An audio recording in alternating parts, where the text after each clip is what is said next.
Nagpur airport के नए terminal का भूमि पूजन समारोह बुधवार को संपन्न हुआ, जहां प्रधानमंत्री नरेंद्र मोदी ने वर्चुअल तरीके से इसकी आधारशिला रखी। करीब 7,000 करोड़ रुपए की लागत से बनने वाला ये एयरपोर्ट विकसित भारत के विकास की नई उड़ान का प्रतीक बनेगा। नागपुर एयरपोर्ट का काम लंबे समय से अटका हुआ था, लेकिन अब प्रधानमंत्री नरेंद्र मोदी के नेतृत्व में इसकी आधारशिला रखी गई है।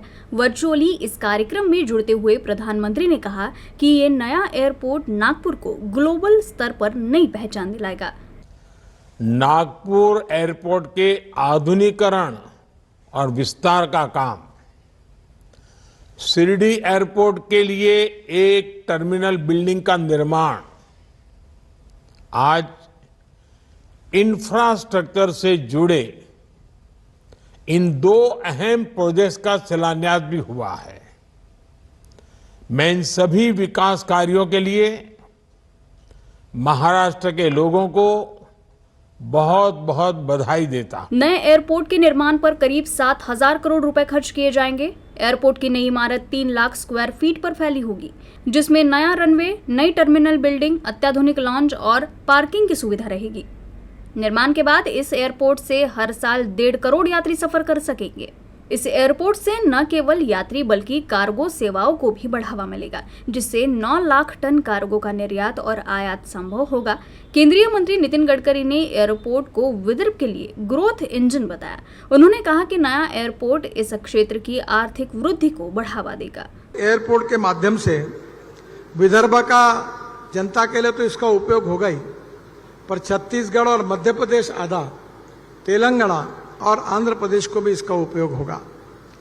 मुझे खुशी है कि एयरपोर्ट अथॉरिटी से मेरे आग्रह के कारण प्रफुल्ल पटेल जब एविएशन मंत्री थे, उन्होंने मिहान को इसको ट्रांसफर किया था। आज फिर से एक बार नए एयरपोर्ट का शुभारंभ होगा, 2 एयर स्ट्रिप होगी, देवेंद्र जी ने डिटेल में बताया, और एग्जिस्टिंग एयरपोर्ट को भी और अच्छे तरीके से तैयार करने का प्लान हमारे जीएमआर कंपनी ने किया है।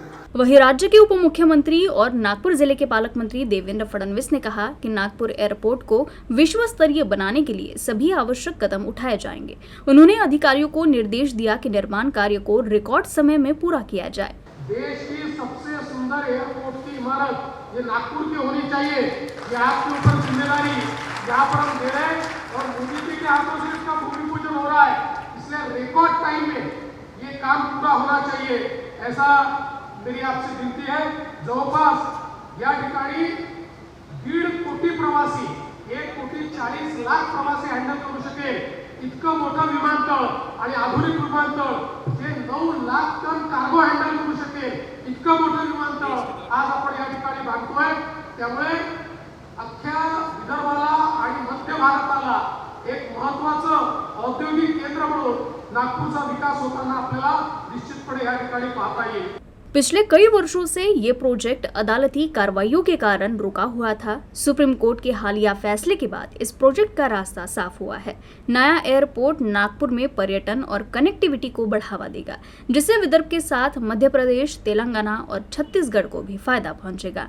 कैमरामैन लोकेश मोहिते के साथ फैजल खान, UCN न्यूज, नागपुर।